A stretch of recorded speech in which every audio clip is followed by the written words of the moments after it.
Overnight, a new ruling in the case over whether thousands of North Carolina voters could have their 2024 ballots thrown out.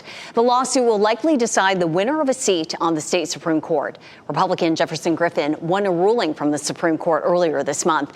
Now a federal court has stepped in and blocked that ruling. WRAL state government reporter Will Doran joins us now in studio to break down this latest ruling and what it means. Will. Yeah, Renee, this ruling is a win for Allison Riggs, the Democratic Supreme Court justice who Jefferson Griffin is trying to unseat.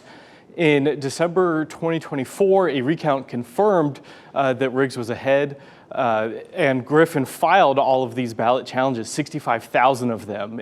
Just a couple of weeks ago, the state Supreme Court ruled in favor of some of Griffin's challenges, and Riggs appealed that ruling to federal court. And last night, she has won a temporary victory there. Riggs says that her fellow justices on the state's highest court are violating the constitutional rights of North Carolina voters and need to be stopped.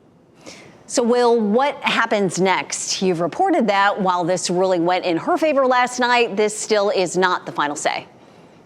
Yeah, exactly. This is just a temporary block of the ruling to allow her to continue fighting in federal court, and that means that eventually this will go on and potentially all the way up to the U.S. Supreme Court.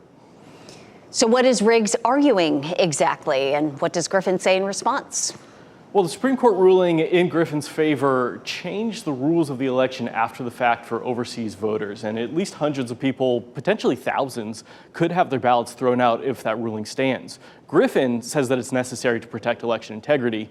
Riggs, however, says it's unconstitutional to change the rules after the fact, especially since those rules aren't being applied to everyone equally. Griffin didn't challenge all of the overseas voters in North Carolina, and just those living in a handful of Democratic counties. And her arguments about due process and equal protection all deal with the United States Constitution, so it's going to be up to federal courts to have the final say in this.